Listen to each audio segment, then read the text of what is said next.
makan obat, demam dikit-dikit makan obat, pegel-pegel makan obat, demam sedikit minum antibiotik, dan seterusnya. Terlalu banyak obat-obatan yang kita makan, itu artinya tubuh kita sedang memerlukan detox. Apalagi yang ke-9. Apakah ini para wanita nih, apakah ibu-ibu memakai pil kontrol buat pil pengontrol kehamilan KB gitu ya? Itu juga sangat memerlukan, atau hormon estrogen yang tinggi yang lain, atau hormon replacement terapi bagi wanita ibu-ibu yang menopause. Kalau sudah makan ini berarti kita perlu detox. Kenapa? Karena estrogen yang berlebihan yang banyak sekali kita dapatkan dari itu tadi, apalagi pada wanita menopause yang memakai hormon replacement terapi, kita perlu ketahui kelebihan hormon estrogen itu diciptakan Tuhan, dibuangnya adalah banyak sekali di BAB, buang air besar, gitu ya, di feses, di tinja. Jadi ketika kita susah ke belakang atau susah BAB, hormon estrogen itu akan diserap ulang masuk dalam darah dan dari tinggi, dan itu bisa menimbulkan kanker, terutama breast cancer, kanker payudara. Itu sebabnya pastikan buang air besar dengan baik, regular, kalau bisa 2-3 kali dalam 1 hari sebenarnya. Profesor Kellogg bilang begitu. Karena dengan demikian estrogen yang berlebihan akan teratur dibuang sehingga tidak menimbulkan kanker. Nah, itu sebabnya kita perlu hari ini bicarakan 10 hari green smoothie detox. Karena dengan kita minum buah sayur seperti Daniel dan fiber dan air putih, usus kita seperti dicuci, dibersihkan, estrogen yang berlebihan dibuang semua. Sehingga kita bisa sembuh dari sakit kita yang mengancam ya, terutama yang paling ditakutkan dalam hal ini sangat relate dengan cancer, dengan kanker. Yang ke-9, yang ke-10 ya sekarang. Apakah kita suka banyak kena infeksi jamur? Ya, Candida misalnya. Kalau wanita keputihan melulu begitu, kegatalan melulu begitu ya. Itu adalah Candida. Sebenarnya ya banyak hubungannya dengan manis sebenarnya. Yang akhirnya mempengaruhi nanti waktu kita susah sekali hamil kita akhirnya. Kalau banyak sekali Candida di vagina kita, karena terlalu banyak makan manis, karena kesukaan jamur adalah salah satunya adalah manis, ya, gula. Yang ke-11, apakah kita punya tambalan gigi dari amalgam? Banyak. Nah, kalau tambalan gigi kita amalgam banyak, kita minum air lemon, katanya karena lemon bagus, kita senang minum air panas, kita kumur-kumur, pakai air garam, dan seterusnya, terus menerus. Sebenarnya tambalan gigi itu bisa korosif, bisa erosi, tererosi. Dan itu adalah terdiri dari aluminium dan merkuri sesungguhnya tambalan gigi, ya, namanya amalgam. Jadi hati-hati kalau udah keburu ketanam tambalan gigi banyak, mesti sering-sering kita detox supaya logam berat dari aluminium dan merkuri yang terkandung di tambalan gigi itu bisa regularly secara teratur dibuang. Siapa lagi? Yang ke-12, yang memerlukan detox, apakah kita sering sekali memakai deodoran? Nah, salah satunya juga. Ini sesuatu saya bicarakan yang kita nggak kepikir, gitu ya. Toksin kita cuma pikir makanan, tapi sebenarnya deodoran sendiri juga banyak sekali toksin, terutama aluminium. Ada aluminium kloralhidrat, ada aluminium, nanti saudara bisa lihat di produk-produk komersil itu.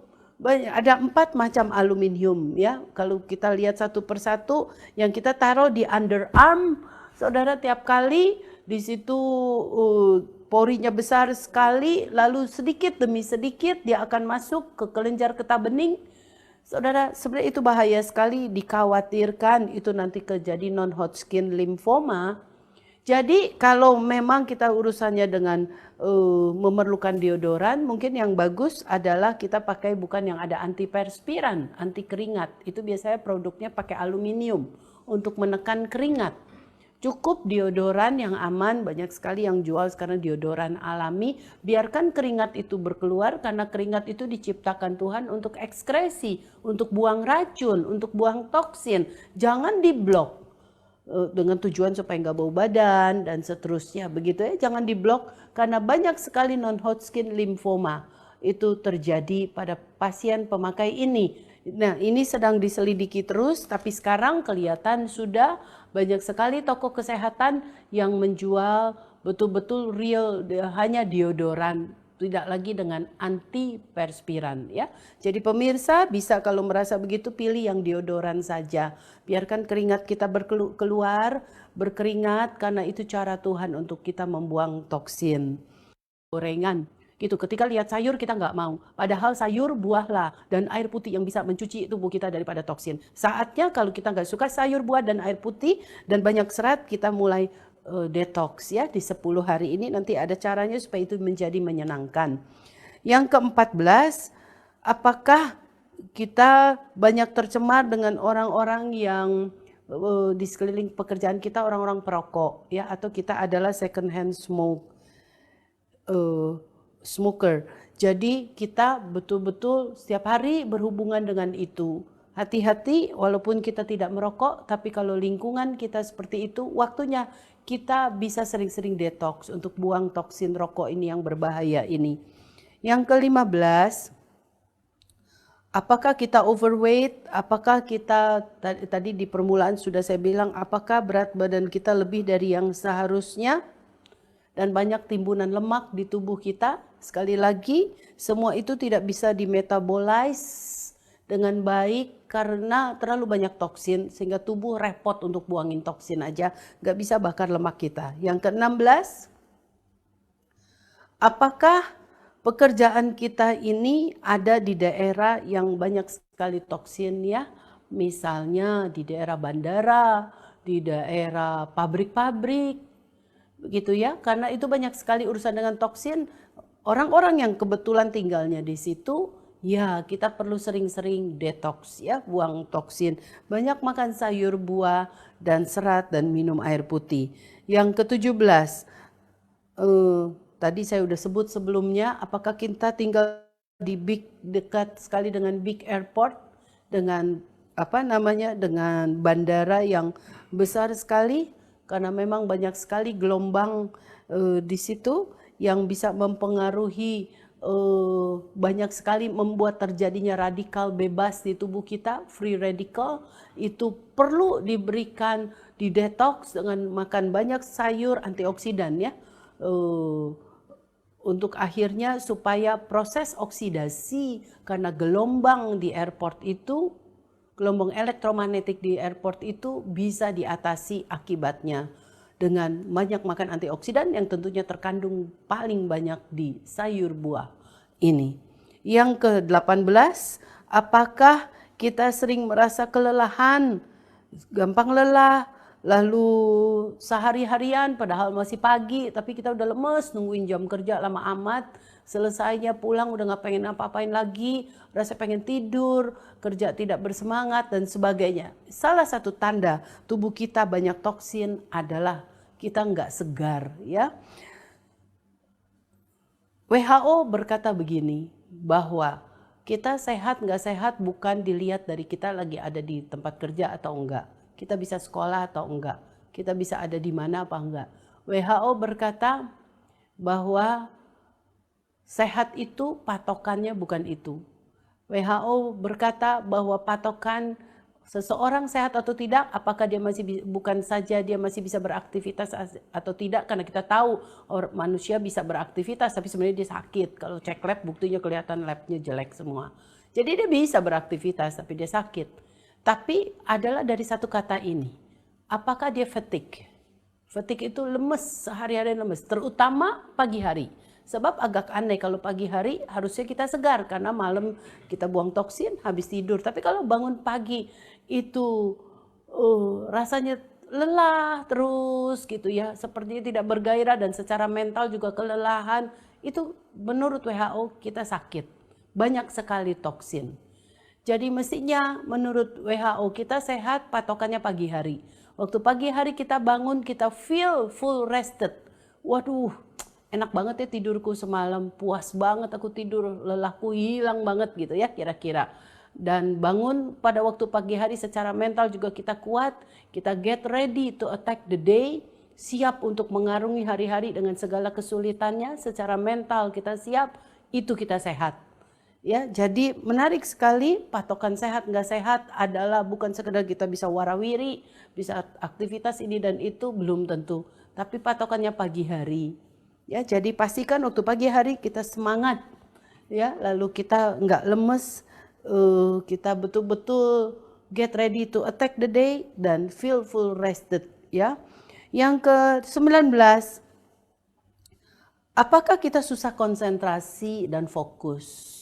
Kalau kita selalu susah benar fokus yang ngumpulin pikiran ini ya sesuatu untuk kita berpikir, untuk memecahkan masalah, kita susah sekali. Kita susah fokus, kita dengerin pengkhotbah bicara nggak masuk-masuk, atau kita ketiduran, atau lama amat ini khotbahnya gitu ya. Atau seorang murid dengerin guru ngomong, aduh udah jenuh bener, ntar dia nguap lagi. Belum tentu sih si pengajarnya juga yang salah. Tapi adalah memang audiens itu, pendengar itu yang memang banyak toksin di dalam tubuhnya. Lihat para pemirsa sekalian bahwa makanan atau gaya hidup kita adalah spiritual nih hubungannya. What we eat affect our spiritual life, ya. Kalau kita banyak sekali makan gitu seenak-enaknya, kehidupan spiritual kita kayak gitu. Kita nggak bisa dengar suara Tuhan, kita nggak bisa dengar firman itu, akhirnya berubah menjadi rema yang menimbulkan iman, karena kita nggak bisa fokus, kita nggak bisa konsentrasi, karena terlalu banyak toksin. Jadi hari ini ada hubungan yang erat antara gaya hidup kita dengan kehidupan rohani kita. Tidak bisa dipisahkan. Karena kita ini adalah 3 in 1, tubuh, jiwa, dan roh yang interconnected, interrelated satu dengan yang lain. Tubuh mempengaruhi jiwa, tubuh mempengaruhi roh, dan seterusnya jiwa mempengaruhi roh, jiwa juga mempengaruhi tubuh, dan seterusnya. Ini 3 in 1 yang tidak bisa dipisahkan. Karena interconnected, interrelated, satu dengan yang lain, interdependent, satu dengan yang lain. Nah pemirsa, kita harus stop dulu di sesi ini. Kita sudah sampai ke poin 19. Masih ada 11 poin lagi karena ada 30 question. Nanti pemirsa bawa pensil dan bawa kertas untuk catat ini, dan kita akan self test, tes diri kita sendiri. Apakah toksin di tubuh kita banyak banget atau enggak dari poinnya nanti ya, hasil dari poin itu. Dan biarlah ini menjadi berkat buat para pemirsa sekalian, sesuatu yang mungkin dokter susah bicara, terlalu lama menjelaskan ini, tapi sekarang kita sudah tahu guidance-nya, tuntunannya. Sekali lagi kita perlu buang toksin karena Alkitab berkata persembahkan tubuhmu menjadi korban yang kudus, harum dan berkenan kepada Allah, itu adalah ibadahmu yang sejati. Persembahkan tubuhmu yang menjadi korban yang kudus, harum dan berkenan kepada Allah, bicara tubuh yang dirawat. Dan tubuh yang dirawat pasti tubuh yang bersih. Bersih bukan dari sampah-sampah atau kita sebut toksin. Karena Alkitab juga berkata tubuhmu adalah bait Roh Kudus, sehingga tubuh ini perlu bersih. Karena tubuh kita Tuhan bilang adalah bait Roh Kudus. Mari kita bersihkan tubuh kita dari sampah-sampah. Menarik sekali, jangan lewatkan episode demi episode berikut karena ada banyak hal-hal yang menarik yang bisa kita simak dan yang menimbulkan iman kita, sehingga kita bisa terus menyelesaikan tugas dari Tuhan sampai kepada garis akhir. Terima kasih, Tuhan memberkati.